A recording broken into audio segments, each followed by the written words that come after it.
சென்னை மக்களின் தாகத்தை தணிக்க புரட்சித் தலைவி அம்மா ஆட்சியில் கொண்டுவரப்பட்ட வீராணம் திட்டம் தற்போது திமுக ஆட்சியில் எந்தவித பராமரிப்பும் இல்லாமல் முற்றிலும் சிதைந்து கிடக்கிறது. இதுகுறித்து விளக்குகிறது இந்த செய்தி தொகுப்பு.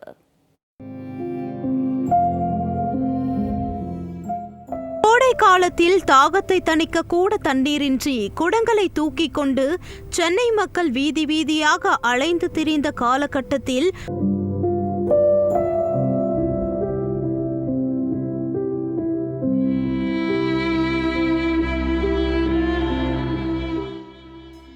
அவர்களின் துயர் துடைக்க புரட்சித் தலைவி அம்மா ஆட்சியில் கொண்டுவரப்பட்டதுதான் புதிய வீராணம் திட்டம்.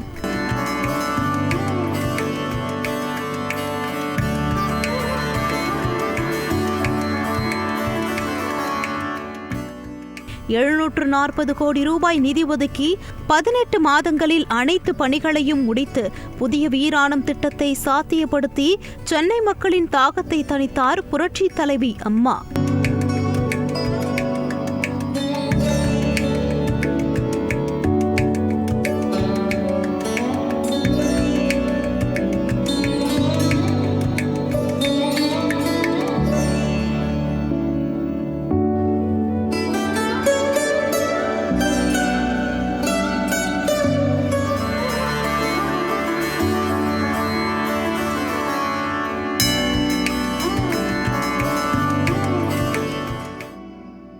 சென்னை மக்களின் குடிநீர் தேவைக்கு நிரந்தர தீர்வு காணும் நோக்கில் வீராணம் திட்டத்தை அம்மா கையில் எடுத்த போது கடலூரில் உள்ள வீராணம் ஏரியிலிருந்து சுமார் 235 கிலோமீட்டர் தொலைவில் உள்ள சென்னைக்கு குழாவாயிலாக குடிநீர் கொண்டு வருவதெல்லாம் முடியாத காரியம், சாத்தியமே இல்லை என்றெல்லாம் தவளை போல ஏளனம் செய்தது திமுக.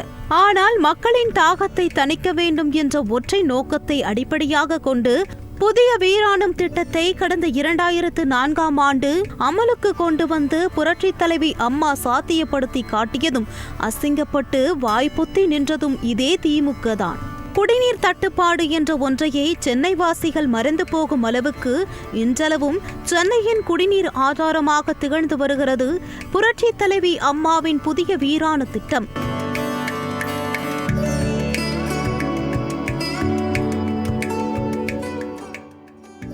காவிரி டெல்டா கடைமடை பகுதிகளான சிதம்பரம், காட்டுமன்னார் கோவில், லால்பேட்டை உள்ளிட்ட வட்டங்களில் சுமார் 50,000க்கும் மேற்பட்ட விளைநிலங்கள் நேரடியாகவும், இது மட்டுமின்றி சேத்தியாத்தோப்பு அணைக்கட்டு, வாலாஜா ஏரி, பெருமாள் ஏரி ஆகிய பகுதிகளில் உள்ள 40,669 ஏக்கர் விளைநிலங்கள் மறைமுகமாகவும் பாசனத்திற்கு வீராணம் ஏரியே முக்கிய நீர் ஆதாரமாக விளங்கி வருகிறது.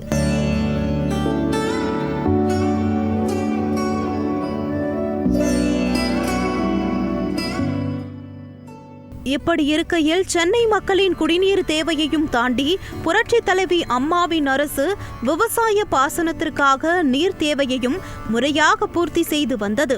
இதனால் வீராணம் ஏரியை நம்பியிருந்த விவசாயிகள் 3 போக பாசனம் செய்து வந்தனர்.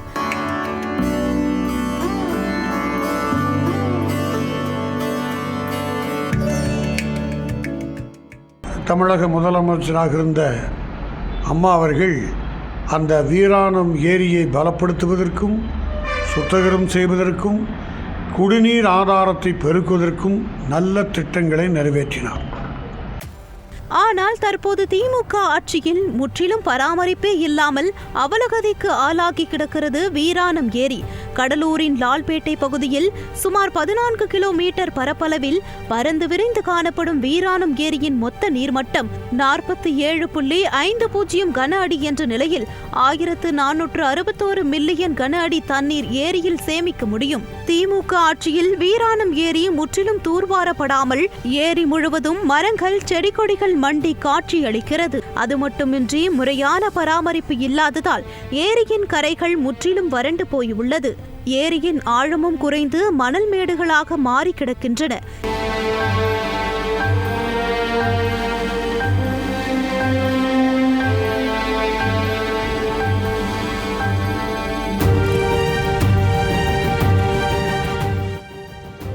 இதனால் ஏரியின் கொள்ளளவு சுருங்கி போய் அதிக அளவு தண்ணீர் தேங்கி வைக்க முடியாத நிலை உருவாகி உள்ளது.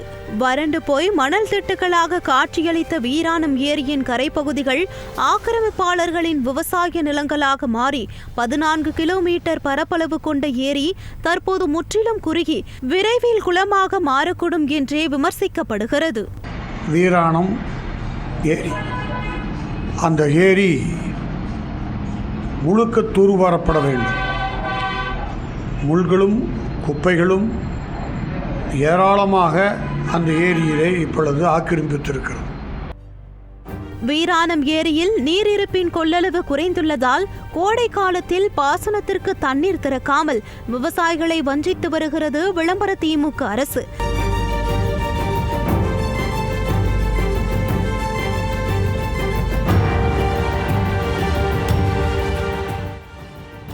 இதனால் பாசனத்திற்கு வீராணம் ஏரியே நம்பியுள்ள ஏராளமான விவசாயிகள் விவசாயமே செய்ய முடியாத நிலைக்கு தள்ளப்பட்டு வாழ்வாதாரம் இழந்து தவித்து வருகின்றனர்.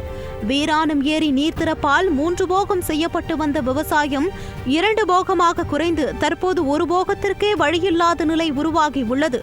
அது மட்டுமின்றி ஏரியின் மதகு பகுதி, ஷட்டர்கள், குழாய்கள் என அனைத்தும் புனரமைப்பே இல்லாமல் சிதிலமடைந்து கிடக்கிறது. 2024ஆம் ஆண்டு தமிழக சட்டப்பேரவையில் கேள்விக்கு பதிலளித்த அப்போதைய நீர்வளத்துறை அமைச்சர் துரைமுருகன் வீராணம் ஏரியை தூர்வார வேண்டுமென்றால் 270 கோடி ரூபாய் தேவைப்படும் என மதிப்பிடப்பட்டுள்ளதாக கூறினார்.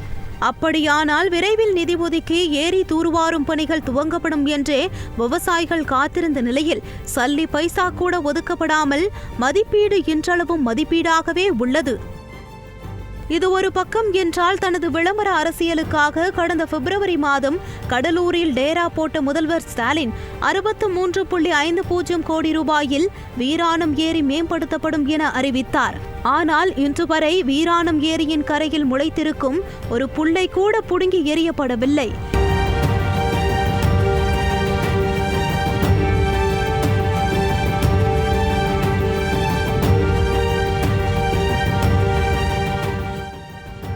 வீராணம் ஏரியை தூர்வார 270 கோடி ரூபாய் தேவை என மதிப்பிடப்பட்டுள்ளதாக துரைமுருகன் தன் வாயாலேயே கூறிய நிலையில் ஸ்டாலின் வெறும் 63.50 கோடியில் வீராணம் ஏரி மேம்படுத்தப்படும் என அறிவித்ததை பார்க்கும்போது போட்டோ ஷூட்டுக்காக வந்த இடத்தில் கண்டென்ட் தேவைப்பட்டதால் வாய்ப்போன போக்கில் ஸ்டாலின் தெரிவித்த பல பொய்களில் இதுவும் ஒன்று என்றே விமர்சிக்கப்படுகிறது.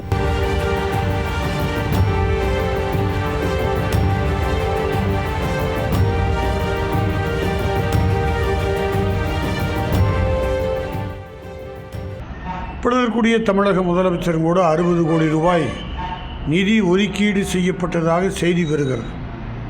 ஆனால் மாண்புமிகு துரைமுருகன் அவர்கள் இப்பொழுது அந்த ஏரியை சுத்தம் செய்ய 260 கோடி ரூபாய் தேவைப்படும் என்று கருத்து வெளியிட்டிருக்கிறார். விமர்சனங்களை எல்லாம் தாண்டி விளம்பர திமுக ஆட்சியில் விவசாயத்தையே விட்டு விவசாயிகள் கூலி வேலைகளை தேடி அலைய வேண்டிய நிலையே உருவாகியிருப்பதுதான் மறுக்க முடியாத உண்மையாக உள்ளது.